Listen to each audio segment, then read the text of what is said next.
Bom dia, boa tarde, boa noite, no seu fuso horário querido, não importa a angulação solar ou lunar, o que importa é que agora é hora de ler com o Clóvis, que maravilha, que coisa fantástica, chegou o grande momento, segunda-feira hoje é segunda-feira, olha, entrando aqui no clima do programa, né?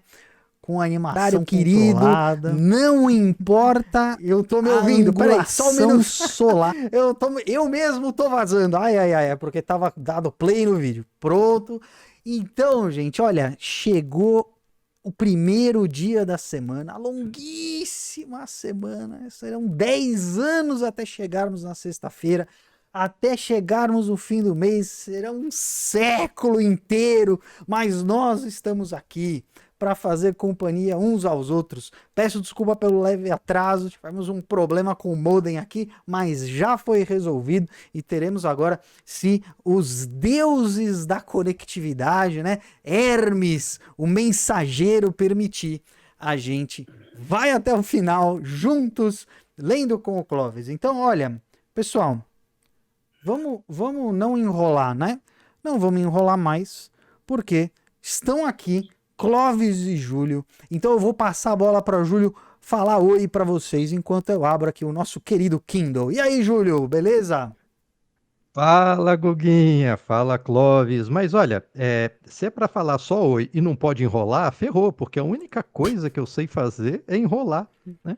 Eu tenho anos de treinamento na enrolação, inclusive com técnicas muito avançadas para fazer isso, que não precisa usar só a voz. Em sala de aula tem mímica, tem performance com malabarismo, tem vídeo que a gente bota. Olha, assistam esse filme, vamos assistir durante a aula, não quero que assistam em casa, porque aí já são 2 horas de aula que vão embora nessa brincadeira. Tem 1000 técnicas de enrolação que a gente aprende na carreira acadêmica, pena que no mestrado não tem uma disciplina só sobre isso, porque faz falta, viu? É um aprendizado que só se tem na prática tempos depois. Pois é. Ai. E aí, Clovão, tudo bom? Segunda-feira chegou chegando. Meus queridos amigos, que alegria! Por sorte, todos os problemas técnicos foram resolvidos. Todos eles consequência da minha irresponsabilidade, da minha inabilidade, da minha falta de zelo, mas não importa, eles foram resolvidos, porque tem gente mais jovem que conserta as burradas que os mais velhos fazem. Eu começo hoje propondo uma comparação entre duas frases muito próximas, mas não exatamente iguais. Você sabe que o poeta Antônio Machado, que os espanhóis chamam de Machado, mas que não é o nosso Machado, é o Machado deles. E o poeta Antônio Machado, ele tem uma frase, no fundo é um poema, né? Mais ou menos assim: caminante, caminante, no hay camino, no hay camino. Se hace camino al andar. E é claro, bom, se hace camino al andar é um poema que eu sempre usei como muito esclarecedor da filosofia existencialista. Não tem nada pronto, né? É você que, através das suas escolhas, você traça de modo virginal um caminho que não existia antes, né? Não tem caminho, né?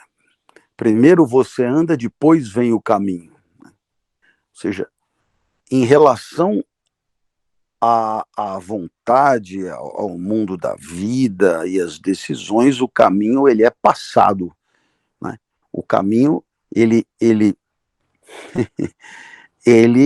é uma consequência, ele é um efeito das decisões, né? Portanto, ele não é o indicativo objetivo das decisões. Ele é a consequência das decisões. É muito interessante porque, claro, isso te anima por um lado e te angustia por outro lado. Se você pensa que vai ter moleza, que já vai estar todo o esquema pronto, pode tirar o cavalinho da chuva. Por outro lado, já que é você mesmo que vai decidir, bora empinar o peito e sair arregaçando aonde der deu, né? Então, quer dizer, no fundo, é um pouco o jeito existencialista de pensar a vida. Agora, o inventor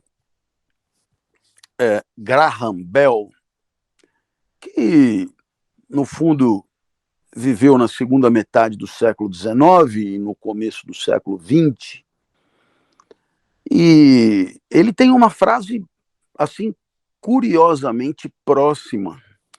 Ele diz: nunca ande pelo caminho traçado, pois ele conduz somente até onde os outros já foram. Então, olha que interessante. O primeiro cara diz que não tem caminho. Portanto, quem faz o caminho é você. Você é o dono digamos, da picadeira, né? É você que faz a picada, né? A picada é consequência do teu andar. Na frase do Graham Bell é um pouco diferente. Qual é a frase do Graham Bell? Caminho tem. Caminho até tem. Mas esse foi o caminho trilhado pelos outros. E o caminho trilhado pelos outros é o caminho aonde os outros chegaram. A menos que você queira ter como teto aquilo que os outros já fizeram, então vá, né? Mas a ideia não é você ir aonde os outros já chegaram, né? Ir até onde os outros... Que é próprio, aliás, do pensamento de um inventor, propriamente. Né? Quer dizer, a ideia é ir mais longe, é ir diferente, enfim. Então, quer dizer, na frase do Antônio Machado, não tem caminho, é você que faz.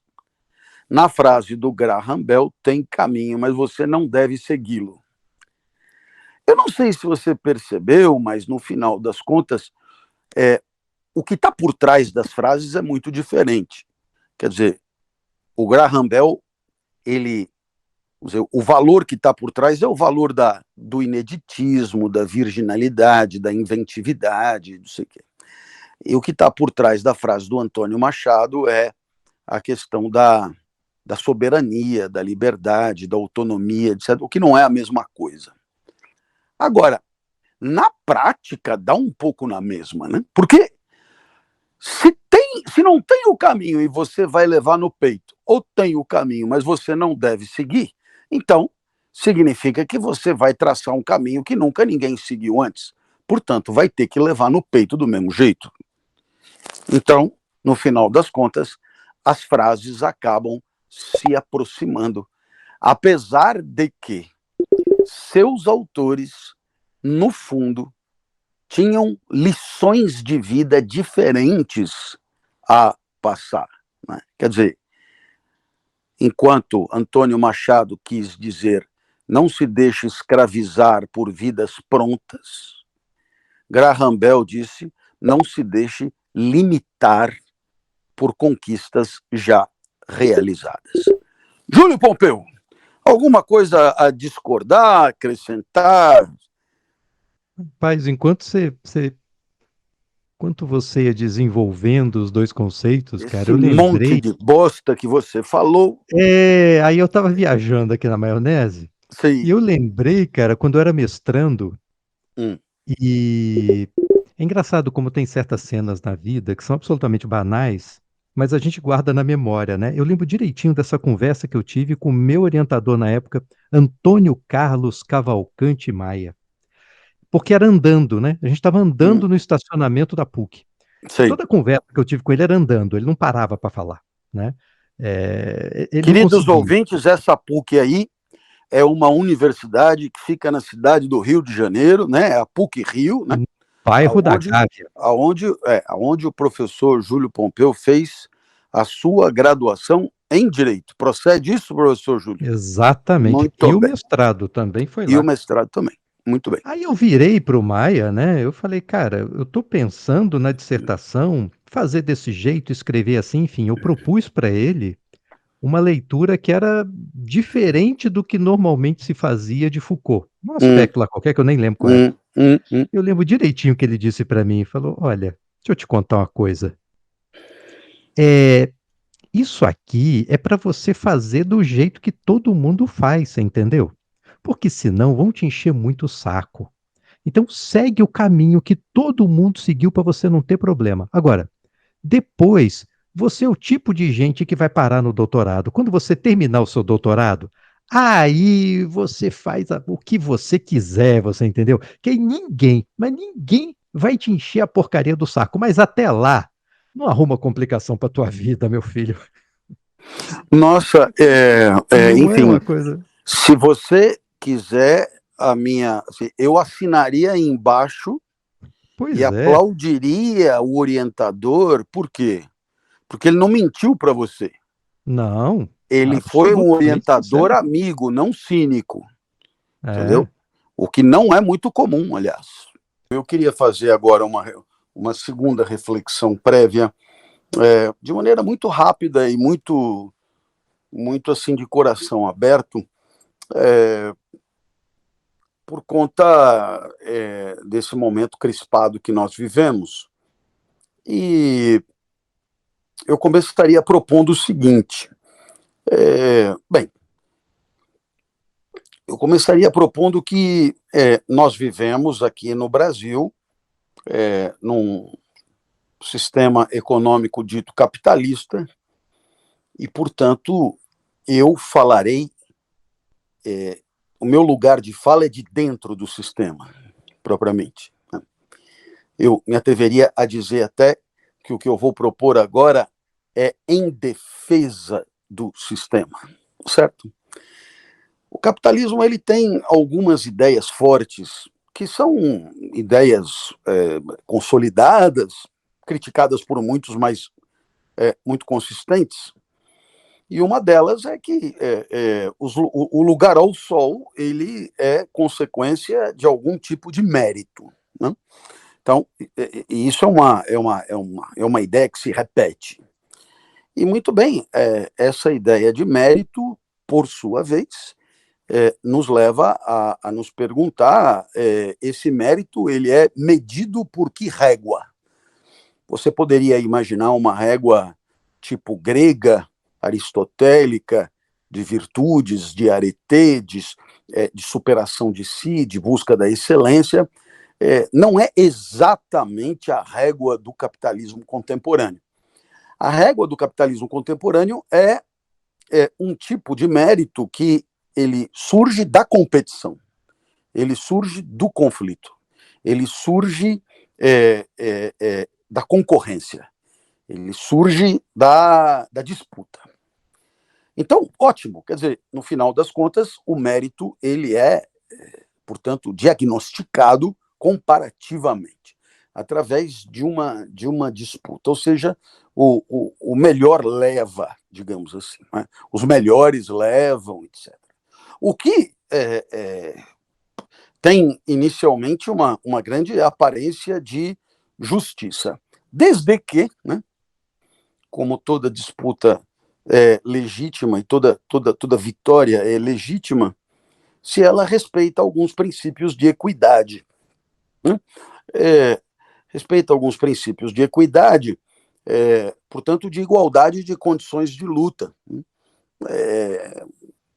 Então, se você imaginar que a alegoria do esporte possa nos ajudar, o mérito do vitorioso numa prova pedestriânica, né, está numa vitória sobre os demais concorrentes, e essa vitória sobre os demais concorrentes se dará em condições prévias de igualdade de disputa, ou seja, eles vão percorrer a mesma distância, eles vão arrancar no mesmo momento, eles vão arrancar do mesmo ponto, etc. Então, essas condições são entendidas até como óbvias. Num campeonato de futebol, todas as equipes, lá no começo do campeonato, partem do zero pontos, né? E todas elas se enfrentarão em turno e retorno. Então, todas elas jogarão o mesmo número de jogos, né? São 19 jogos no turno, 19 jogos no retorno, 38 jogos. Quem fez mais pontos leva. Numa competição de natação, todos arrancam da mesma baliza, todos nadam na mesma piscina, a piscina tem a mesma temperatura para todos. O ideal seria que todas as raias tivessem o mesmo nível de marola. Isso é uma coisa curiosa. Havia muita gente que reclamava que as raias do canto tinham um pouquinho mais de marola do que as raias do meio. Então havia um esforço imenso da tecnologia para fazer com que as raias do canto tivessem menos marola. Inclusive, algumas competições, né, elas eliminavam as raias 1 e 8 ou 1 e 10, né, para que não houvesse nenhum prejuízo, né, e houvesse o máximo de igualdade possível na hora da competição. Da competição sai a vitória, da vitória sai o mérito, do mérito sai o lugar ao sol. Justo lugar ao sol, legítimo lugar ao sol. Muito bem. Então, agora, nós chegamos na nossa situação aqui. E aí, você para pensar, haverá essa equidade, essa igualdade própria de toda competição para que possamos avaliar o mérito do desempenho escolar e profissional de alguém numa instância seletiva como vestibular ou pós-vestibular em postos de trabalho, etc, etc, etc. Então, a gente pode imaginar, por exemplo, aqui em São Paulo, você tem algumas escolas, vamos imaginar o indivíduo A,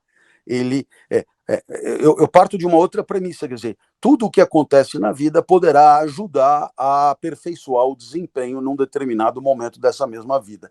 Então, o indivíduo A, ele nasceu aqui na cidade de São Paulo, ele nasceu numa maternidade tipo A, e ele foi levado para casa no Jardim Europa, e ele, enfim, começou a vida com alguns cuidados, porque, enfim, não havia assim uma excelência orgânica, havia um outro probleminha e tal. Então, esses cuidados fizeram com que todos os recursos médicos e hospitalares fossem usados para deixá-lo em plenas condições, assim por diante, etc. E tal. A creche foi uma creche de um clube de elite, logo em seguida ele entrou numa escola americana, aqui na capital de São Paulo. A mensalidade é R$14 mil, a mensalidade, ou seja, beirando aí os 18 salários mínimos, né? Esse indivíduo tem viagens regulares, né, sequenciadas para a Europa e Estados Unidos, e ele tem já na escola formação bilíngue, mas também estuda 2 outras línguas em escolas particulares. Ele tem a possibilidade de se exercitar não só na escola, como em clubes de elite, e ele... Bom, então esse é o indivíduo A, né? Agora vamos pegar o indivíduo B. O indivíduo B, eu vou para ir mais rápido, defini-lo pela negação. Ele não tem nada do que o A tem. Nenhum dos elementos. Nada. Ele não tem nada. Né?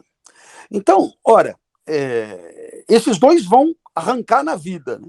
Então, não haverá creche, haverá necessidade de trabalhar, haverá uma inscrição numa escola pública, a escola pública claudicante foi fechada, eles foram remanejados por uma outra escola de lata, uma escola de metal. Num determinado momento não houve mais condição de continuar estudando por necessidade de trabalhar, e papapá, e papapá, e papapá. Pois muito bem, em algum momento alguém proporá. O sucesso profissional é uma questão de mérito, né? Bom, Então, o que eu diria? Por que eu estou dizendo isso? Isso é coisa de comunista e tal. Não, não. É de dentro do sistema capitalista, né? Quer dizer, em primeiro lugar, o mérito, ele só não é hipócrita, cínico, ridículo, patético e grotesco se as pessoas têm condição de competir. E o mérito será tanto maior quanto mais gente qualificada tiver competindo. Pois a própria qualidade da competição depende da qualificação dos competidores. Tá certo? E isso é em nome do sistema, porque no final das contas, esses competidores serão a tal da mão de obra, né, que vai produzir, que vai inovar, que vai produzir produtos inéditos, que vai pensar soluções, etc, etc. Então, ora, para que a questão do mérito não seja uma bandeira hipócrita, cínica, vã, falaciosa, né, para que a questão do mérito seja levada a sério por todos, é preciso que, no mínimo, todos arranquem do marco zero. É preciso que, no mínimo, todos tenham uma educação de base comparável, semelhante. É imprescindível, então, que a educação que o indivíduo encontra na escola pública seja muito parecida com a educação que o indivíduo encontra na escola privada, né? Por quê? Porque aí, talvez, nesse caso, nós possamos ter processos seletivos, eu diria, um pouco menos aberrantes, né? Ou aberrantemente desiguais, né? E aí, então, os verdadeiros merecedores, né? Os verdadeiros detentores do mérito, eles terão o brilho verdadeiro de quem se sobressaiu em meio a competidores qualificados. Porque senão, você acaba ganhando uma competição que, se você tiver 2 neurônios, você levanta a mão e diz, mas não é justo, né? Eu era uma prova de 100 metros e eu já arranquei nos 50 metros, né? Vamos dizer, então, é óbvio que eu tinha que ganhar, né? Então, e se porventura, excepcionalmente, na contramão de toda a estatística, eu ainda consegui perder, porque é possível, acontece, né? Aí sim haverá uma absoluta e verdadeira falta de mérito, comprovada. Mas o problema é que a bandeira não é a falta de mérito, a bandeira é o mérito. E para que a bandeira faça sentido e tenha credibilidade, é preciso uma nova sociedade, né? Uma nova sociedade onde todo mundo tenha direito de competir em condições semelhantes. E por isso, em defesa de uma mão de obra qualificada, em defesa de um trabalho qualificado, em defesa de uma empresa selecionando gente cada vez melhor e, portanto, capaz de trazer lucro para essa empresa de maneira cada vez mais auspiciosa, em defesa de uma competição aberta a todos, em defesa da participação de todos e, portanto, da incorporação no sistema produtivo de talentos convertidos em bom desempenho, em boa competência pela escola, em defesa de tudo isso, que só pode fazer sorrir qualquer empresário, eu aqui gostaria de registrar que não encontro no espaço político formal, né, as propostas adequadas para que esse tipo de situação seja reparada, o que nos obrigará a continuar tampando o sol com a peneira, fingindo viver numa sociedade justa, fingindo viver numa sociedade onde todos têm igualdade de oportunidades, fingindo viver numa sociedade onde todos podem chegar lá, fingindo viver numa sociedade onde as oportunidades estão abertas a todos e, sobretudo, fingindo aceitar e acreditar que os vencedores têm mérito, o que, na verdade, muito mais alguma coisa do tipo em terra de cego, né? E eu falo isso com peito aberto e sorriso nos lábios. Em terra de cego, quem tem um olho só já acaba se destacando. Júlio Pompeu, algum comentário? Em terra de cego, quem tem um olho não se contenta por não ter dois. Essa frase é do Milor Fernandes. Mas Milor não fica antiga, né? Não fica muito bom. ultrapassado. Bom, nós vamos atacar o vermelho e o negro. Guguinha, Vamos. você solta a vinheta.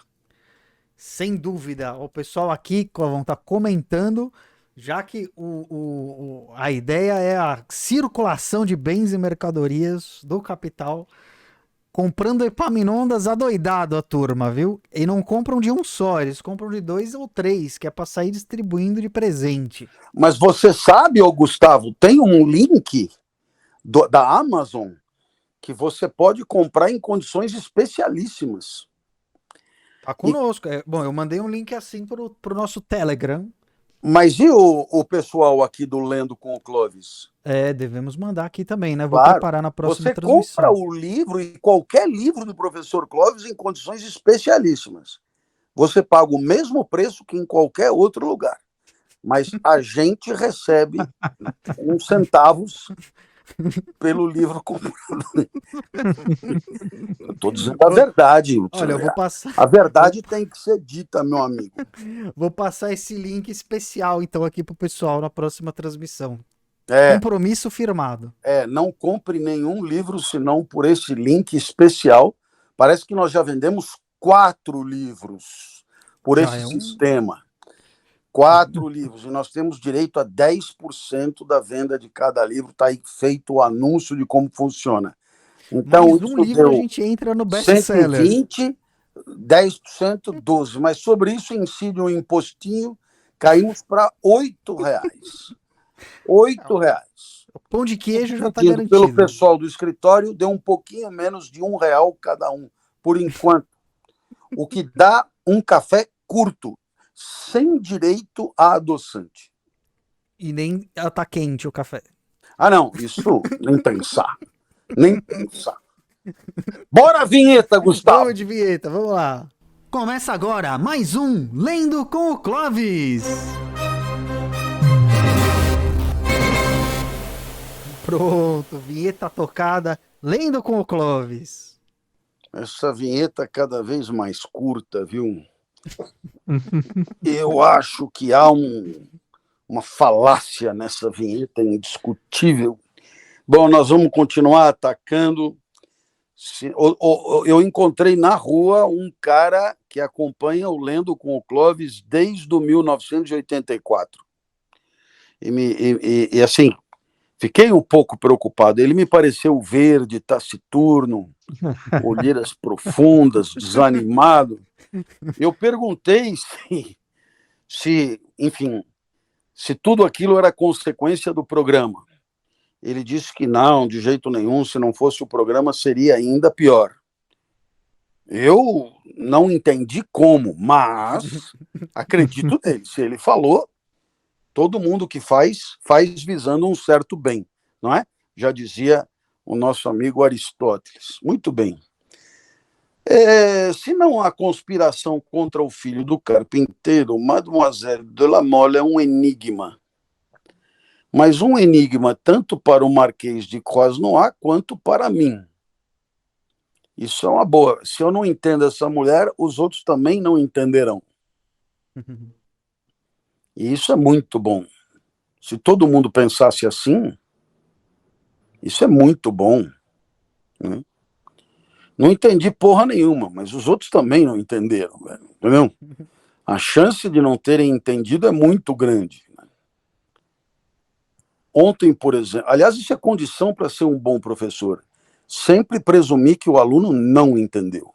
A chance dele ter razão é muito grande. Né? Ontem, por exemplo, o seu mau humor era bem real. Eu tive a satisfação de tirar partido de um moço que é tão nobre, tão rico, quanto eu sou pobre e plebeu. Esse é um dos meus mais belos triunfos. Ele me alegrará no banco da diligência, enquanto eu estiver atravessando as planícies do Languedoc. Você se lembra, então, que o nosso amigo Julien vai a serviço para o Languedoc. E a ideia é dar uma esfriada na Matilde, né? A ideia é dar uma esfriada na Matilde.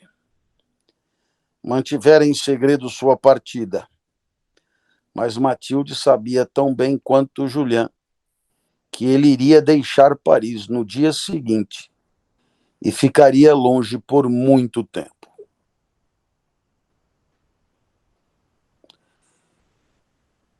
O Julien tentou esconder.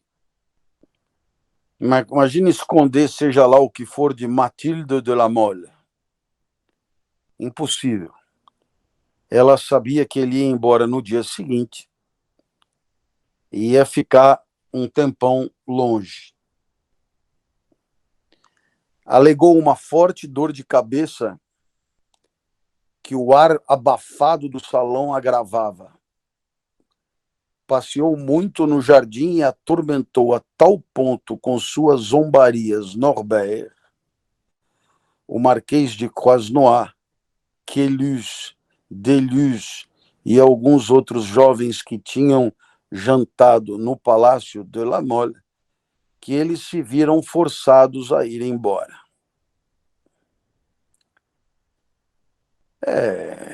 Matilde é foda. Eu digo pro Júlio, Matilde é foda, velho. Encheu o saco dos bigodudos todos, não sobrou. Bastou usar bigode, ela afiava a navalha. Olhava para Julien de uma maneira estranha. Eu também olho para todo mundo hoje de uma maneira estranha. Primeiro porque a gosma do negócio levou embora meus cílios. Então fiquei meio que careca de olho, sabe? E é muito esquisito quando uma pessoa olha e não vê. Então eu também olho de uma maneira estranha. Seu olhar talvez seja uma comédia. No meu caso, nem tanto, pensou Julien. Mas que dizer dessa respiração entrecortada?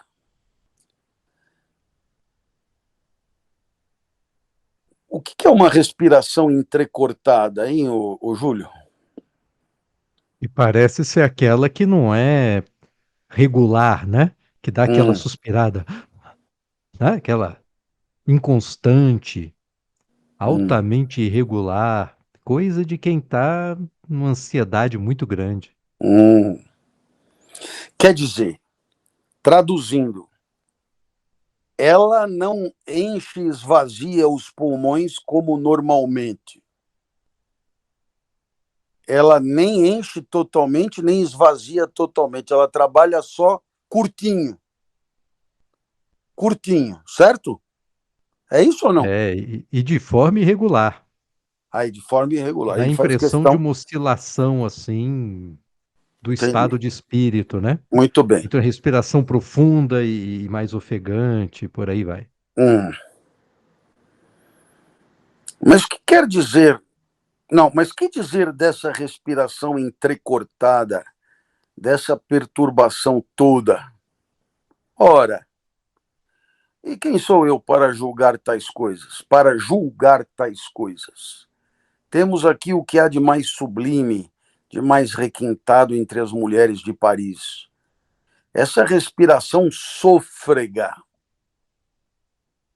Ô, Gustavo. Diga. Qual é a diferença entre uma respiração sôfrega e uma respiração entrecortada? Olha, a sofreguidão, eu acho que ela é acompanhada de uma expressão facial ou corporal, assim, né?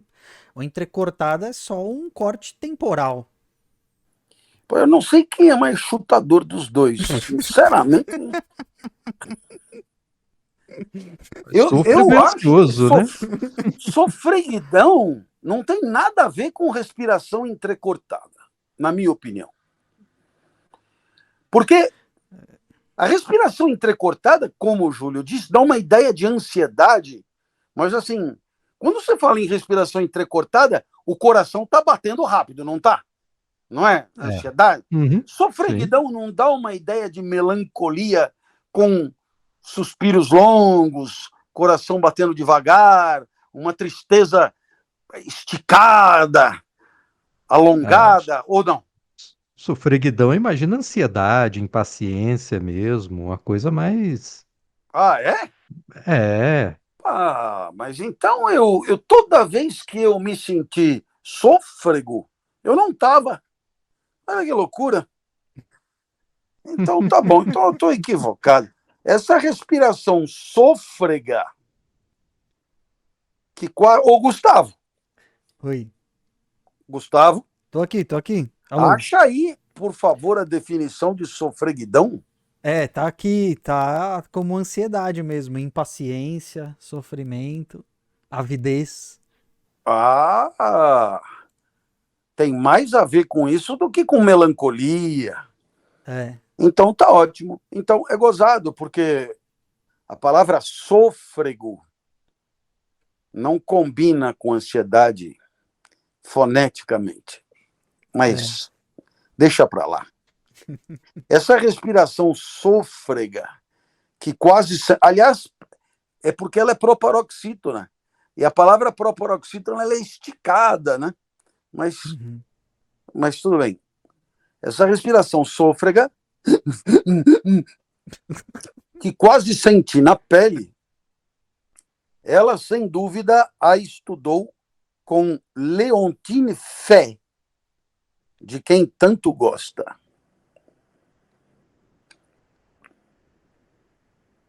mas então ele acha que é falsa?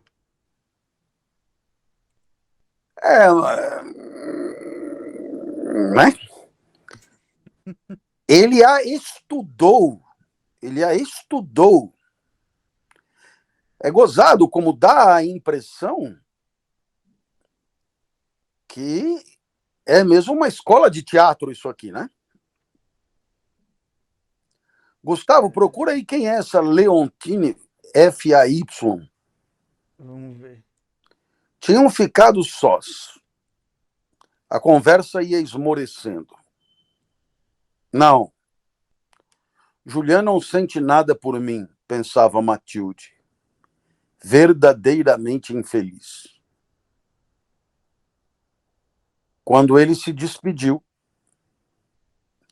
ela apertou seu braço com força. E ela disse: esta noite, o senhor receberá uma carta minha, disse-lhe ela com uma voz tão alterada que o som era irreconhecível. Essa circunstância abalou imediatamente Julián.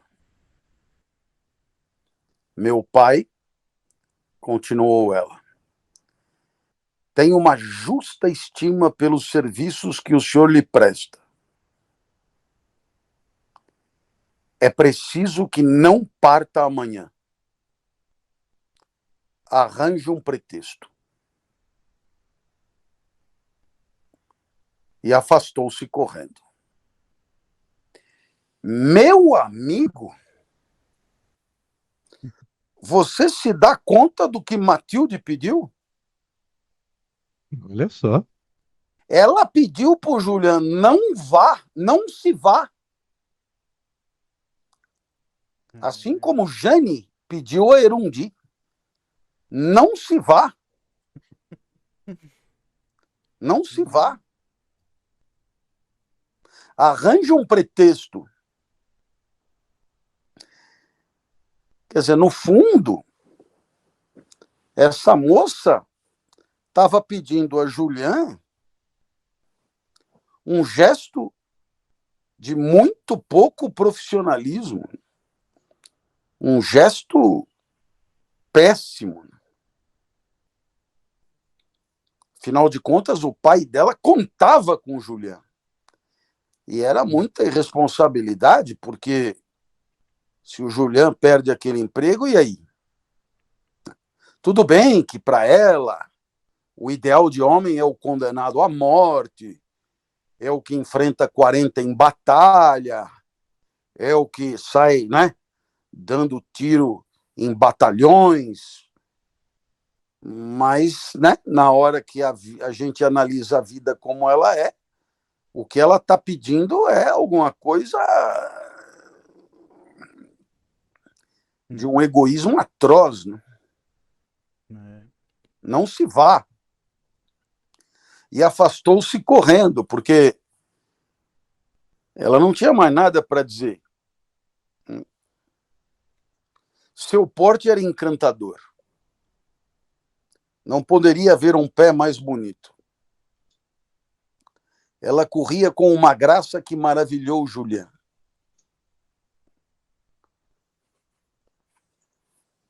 Você pode imaginar essa mulher loira, de olhos azul piscina, correndo com graça, um pé encantador e uma leveza de gazela? Pode imaginar ou não? Oh. Dá pra imaginar. Leveza de flutuante, saltitante. Flutuante. Mas seria possível adivinhar seu segundo pensamento depois que ela desapareceu? Acho que não. Ele ficou irritado com o tom imperativo que ela dera às palavras "é preciso".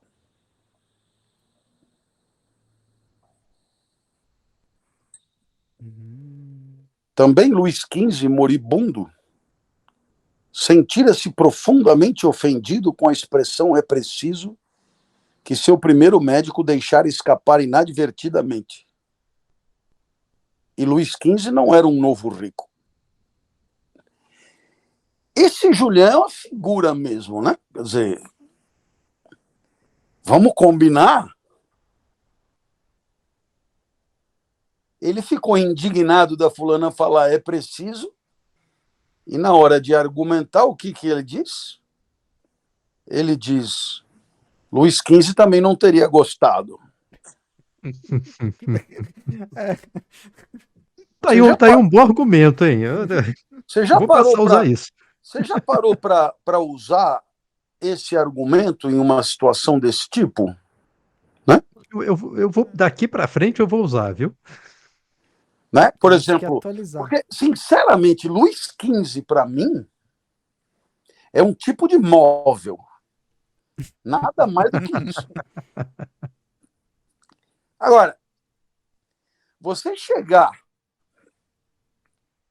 a pessoa diz alguma coisa e você diz: não gostei do que essa mulher falou.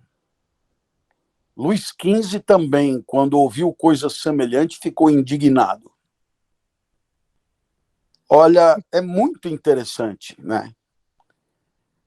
A maneira como ele constrói a coisa, porque Stendhal apresenta Julian, ou eu estou muito enganado, como um cara um pouco com um parafuso de menos, sabe como dizia minha mãe, um parafuso de menos? Meio sem noção, né? Sem noção, um parafuso de menos só. Sem noção. Luís XV também não teria gostado. Né? É um pouco um ex-aluno meu começou um artigo com a seguinte frase: eu concordo com Kant. Né? Foi a primeira frase do artigo. Então, é estranho. Né? É estranho. Uma hora depois, um criado entregou uma carta a Julian. Era nada mais, nada menos do que uma declaração de amor.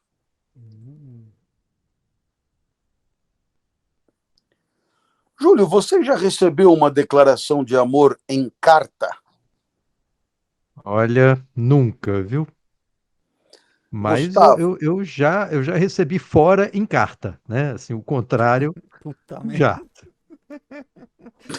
Eu já enviei, eu já enviei, mas receber só correio elegante na festa junina e quem mandou foi minha mãe, para eu não ficar muito triste. puta que... Você, Gustavo, você levou o motorrádio hoje. Impensável numa saída mais deprimente. O motorrádio ficou com você imbatível. É, minha escola era foda, era fácil. Não, mas isso de não receber carta e tal e coisa, nossa, é tão, enfim, faz tão parte da vida, né? Você passar um tempo da sua vida não sendo amado por ninguém, né? É uma coisa muito interessante, assim, porque era fácil de perceber que pessoas da mesma idade, colegas do lado, eram tratados de maneira diferente, né? Olha que Uhum.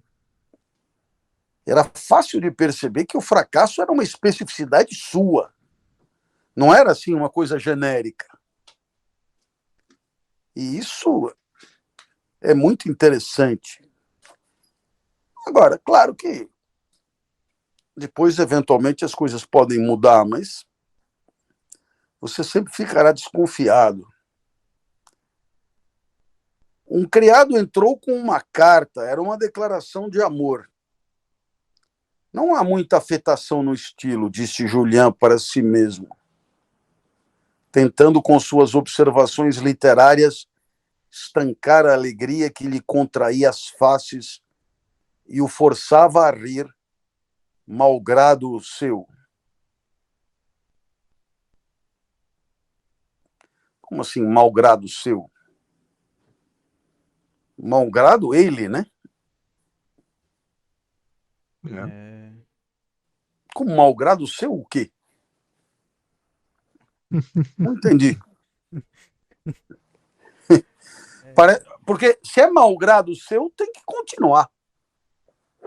Malgrado o seu Malgrado ser coração, alguma coisa, né? malgrado o seu desejo, malgrado o seu não sei o quê. Malgrado o seu, não.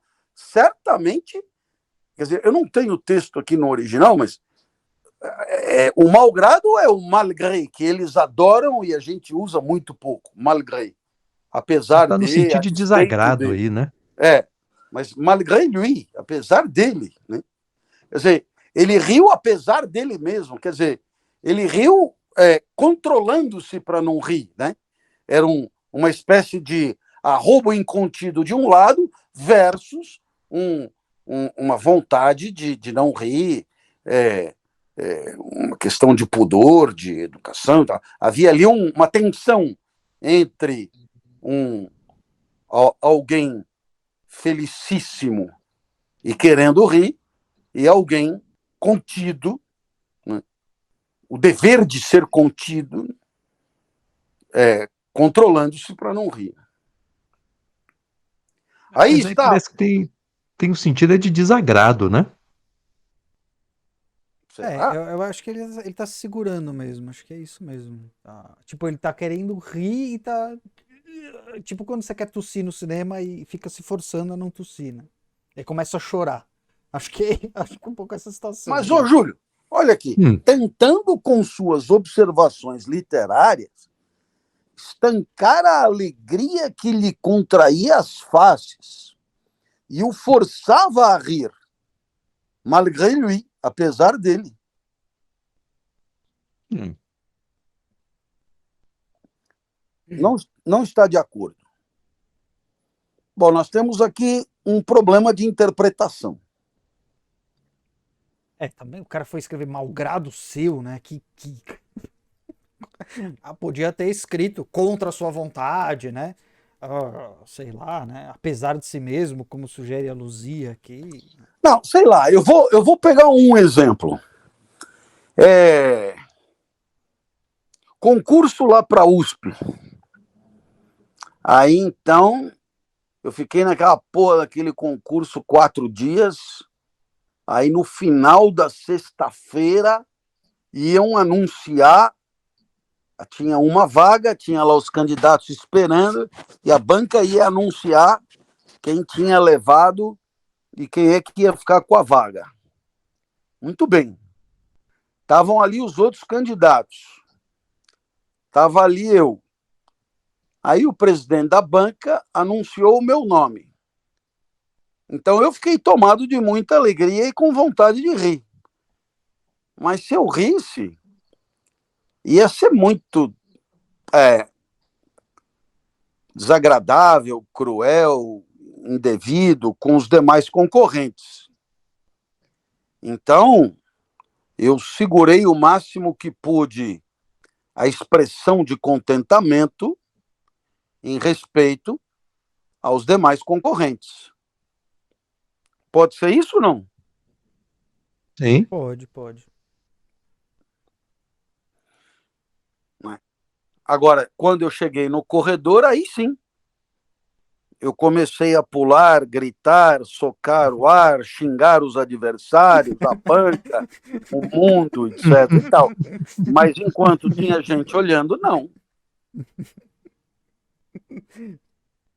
Ô, Júlio, Oi. você não parece convencido. Eu não sou um cara autoritário. Não é?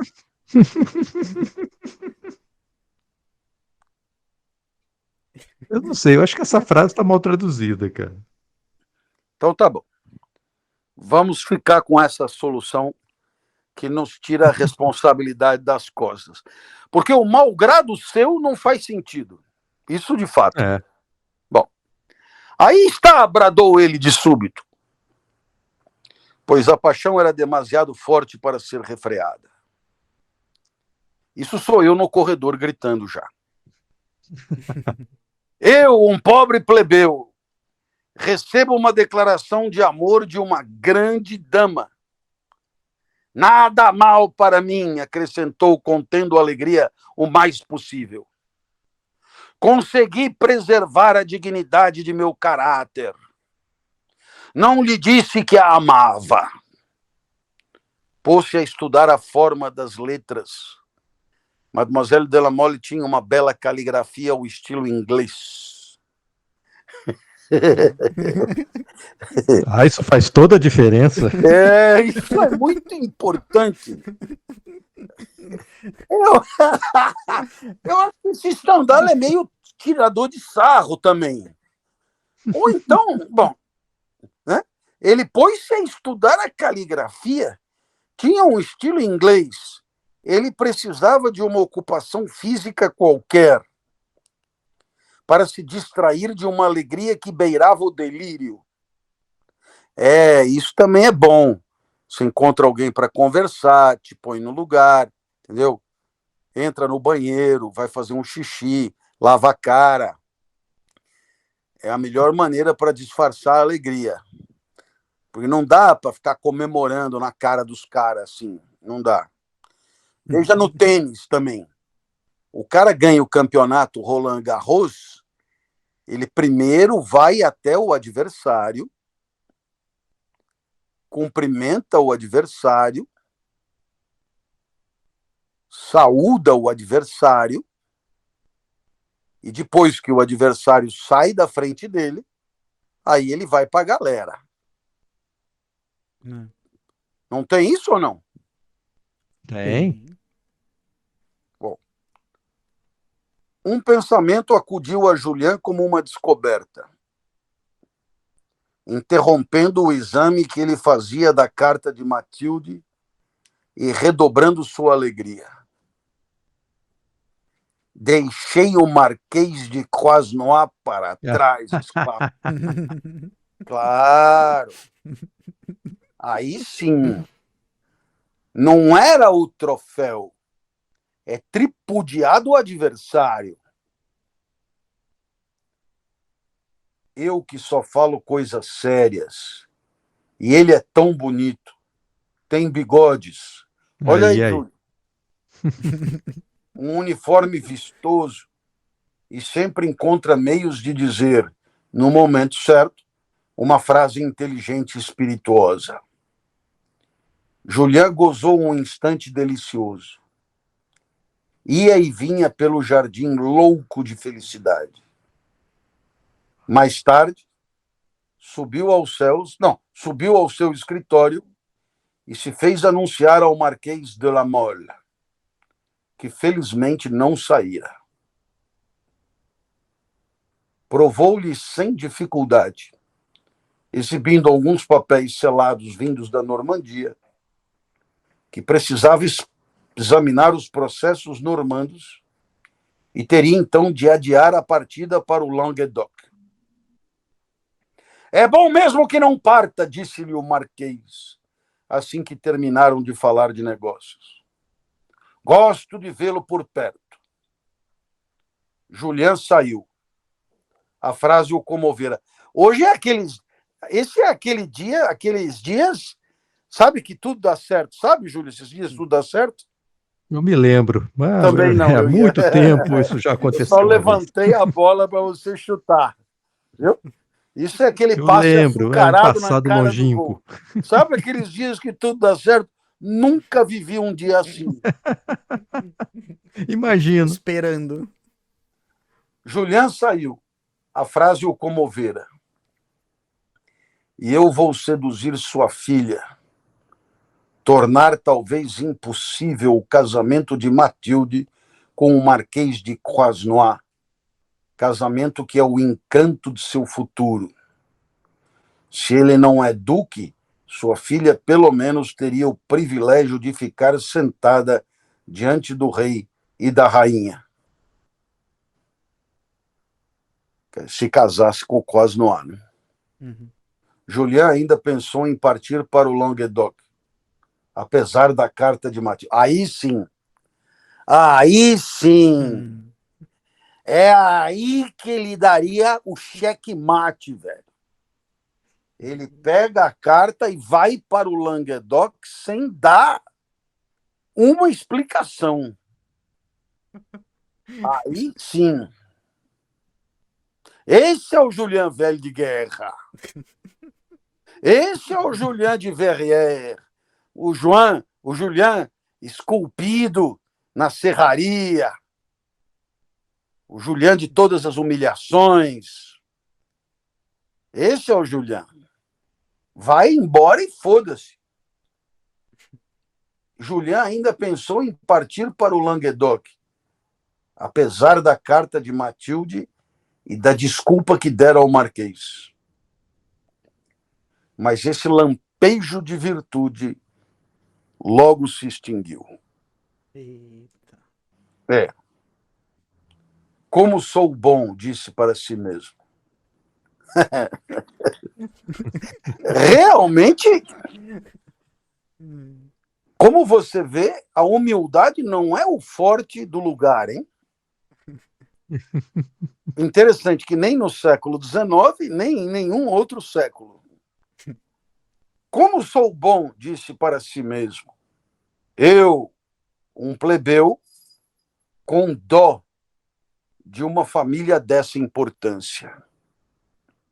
Eu, a quem o Duque de Chaulnes chama de criado, como o Marquês aumenta sua imensa fortuna. Como o Marquês aumenta a sua imensa fortuna? Como que você acha que ele aumenta? Imbecil. Vendendo suas ações quando sabe na corte que no dia seguinte talvez haja um golpe de Estado. Imagina que houve tempo, Júlio, que as pessoas tinham informações privilegiadas dos pacotões econômicos e tomavam medidas preventivamente para se beneficiar das medidas tomadas nos pacotões, das disposições, né, dos pacotões. Isso não acontecia, não. Isso aí é ficção. Não. Não. Como assim? Se valendo de uma informação privilegiada? Não. Isso. Não? Então tá bom. Não, a pessoa ficava sabendo e guardava para ela. Claro. Rezava para dar certo só. Uma fonte límpida que vem estancar minha sede no deserto escaldante da mediocridade que a duras penas atravesso. Como é o negócio? Não, eu acho que pulou um pouco. Eu pulei.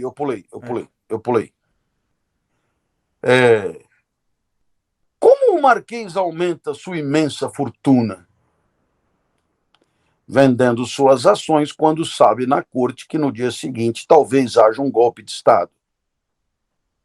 Eu, banido para a última fila por uma sorte madrasta, eu, a quem a providência deu um coração nobre, mas não 1.000 francos de renda. Sim, ou seja, não deu pão. Sim, literalmente, não deu pão. Vou recusar um prazer que se oferece? Então, quer dizer, se o Marquês enriquece das informações que houve na corte, por que caralhos ele, que foi banido para a última fila por uma sorte madrasta, a quem a providência deu um coração nobre, mas nem 1.000 francos de renda, por que ele recusaria um prazer que se oferece? Agora sim, uma fonte límpida que vem estancar minha sede no deserto escaldante da mediocridade, que a duras penas atravesso? Como é que eu vou recusar uma fonte límpida que vem estancar minha sede no deserto escaldante da mediocridade, que a duras penas atravesso? Por Deus, seria uma idiotice. Cada um por si, neste deserto de egoísmo que se chama vida. Júlio Pompeu. Cada um por si, nesse deserto de egoísmo que se chama vida. Agora, tem 3 ou 4 frases antes. Olha que legal. Isso aqui é uma frase para decorar, para soltar numa entrevista, num podcast, velho. E aí, professor? Você já começa assim. Eu? Tipo Lima Duarte em Salvador da Pátria. Eu? Banido para a última fila por uma sorte madrasta? Aí você pode responder de maneira, digamos, mais, eu diria, aparentemente autêntica. Né? Você pode dizer, olha, meu amigo, eu continuo banido para a última fila por uma sorte madrasta, a quem a providência deu um coração nobre, por certo, mas nenhum vintém a mais de folga material. Bom, meus queridos, cada um por si, neste deserto de egoísmo que se chama vida. E como é cada um por si, bem, eu interrompo aqui, porque, dado o avançado da hora, nossos amigos estarão esfalfados, e se não o estiverem, deveriam estar. Porque, afinal de contas, a leitura hoje foi uma leitura profunda, densa e auspiciosa. Na abertura da quarta-feira, eu vou trazer para o nosso deleite a primeira carta do poeta Rilke, poeta teutofônico, mas nascido em Praga. A primeira carta do poeta Rilke ao seu interlocutor, nesta que foi uma grande obra Cartas a um Jovem Poeta. É de uma beleza singular e eu gostaria de compartilhá-la com os amigos. A primeira carta, de Cartas a um Jovem Poeta, de Rilke. Júlio Pompeu, passo a bola para você. Abraço grande, até quarta. Valeu, Clóvis. Abração, velho. Abração. Quarta. Tchau, tchau. Valeu, Gustavo. Falou, abraço. É isso aí, chegamos ao final com Julian. Sempre que o vento muda, né, para Julian e as coisas começam a dar certo, cara, eu não sei vocês, assim, mas eu começo a ficar meio agoniado por causa dele, sabe? Eu fico esperando ele fazer uma besteira, estragar tudo. Porque, não, sabe, assim, parece mais forte do que ele, você entendeu? Né? É um craque da autossabotagem. Esse ego dele mal resolvido, esse ressentimento todo que ele tem, que ele botou para fora aqui, com frases maravilhosas do Stendhal, né? Assim, não sei, cara, eu já fico esperando pelo pior, eu não consigo nem me alegrar por ele, você entendeu? O resumo é isso da história. A gente fica pensando assim, o que seria de Vermelho Negro depois de Freud, né? Se desse tempo do cara fazer uma terapia, ver todos os traumas, as questões que estão paralisando, analisar os fracassos pregressos, né? Para poder ver se ele consegue restaurar a integridade das relações futuras, mas olha, tá difícil, né? Coitado, coitado. O cara ele conseguiu tudo, aí ele empaca numa análise, numa leiturinha, numa coisinha. Vamos ver se ele vai continuar, né? Nesse ciclo, né? Mas é coisa tensa, viu? Coitado do Juliano. A Luzia manda aqui, tá tudo dando certo e vem Julian com o Luiz XV. Pois é. Mas essa do Luiz XV é ótima, eu vou usar isso direto agora. Você pode atualizar. O que diria o príncipe Charles? Bom, acho que com ele não dá tão certo, sabe? O que diria o príncipe Harry dessa questão? Aí, nada, provavelmente, né? Vou me dar uma caneta, eu falei, não, mas uma vez deram uma dessa pro Príncipe Charles, ele, nossa, botou de lado, ele não quis saber. Assim. Tira isso daqui, tira isso daqui. Vou começar a me comportar como Charles, King Charles, Ray Charles, como diz aí. Se nem o Príncipe Charles usa uma caneta dessa, vou eu usar? Né? Se o Príncipe Charles nunca passou por isso, que agora é rei, por que eu vou passar? Não. Olha essa coxinha que você diz ter catupiry por dentro. Nem o Príncipe Charles comeria uma coxinha dessa. Você quer que engula isso? Ah, não, peraí, quero o dinheiro de volta. Me vê um pão de queijo. Que é isso? Me vê um bread of cheese. Mas olha, então, gente, olha, vamos esperar quarta-feira, daqui a 25 anos ou 2 dias, dependendo do seu estado mental, para nós vermos. Quem quiser já ir lendo o texto que o Clóvis indicou, já lê. E ó, tivemos um pequeno adiamento da leitura, do Watch Party, minha com o Júlio, foi do dia 20 para o dia 27, por incompatibilidade de agendas, viu? Culpa não, minha, tem culpa problema. minha. A gente vai estar aqui no dia 27 sem falta, tá bom? Então, pessoal, vamos interromper essa transmissão aqui antes que a Claro derrube. Ah, e amanhã episódio novo do Filô, hein? Opa, não percam. Falando de Heráclito. Então, não percam o Filô amanhã, não percam. Boa noite para vocês que ficaram aqui, mesmo com todas as interrupções. Conceição, Luzia, Giz, 1101, Alex, o nosso amigo Morcego também ficou. A turma é resiliente, viu? Não à toa. Não, mas se tem alguém que Brasil. fica, é o Morcego. Esse é o mais adaptado. E o povo vira e fala, gente, nós moramos no Brasil, tirando o nosso amigo aqui de Costa Rica, que mandou um abraço, nós moramos no Brasil, a gente aguenta esse negócio, uma pequena interrupção na transmissão não vai nos derrubar, não é verdade? Olha, da Costa Rica eu conheço, né? Já tive na Costa Rica. Olha, então... É uma aventura para contar depois.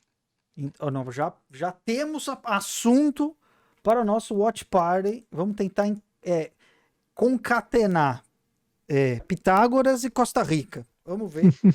Talvez só o Triângulo das Bermudas. Já começa já falando por aí. Então tá bom, gente. Olha, um abraço para vocês. Até quarta. Valeu. Tchau, tchau. Valeu, gente. Falou. Tchau, tchau. Valeu, Guguinho.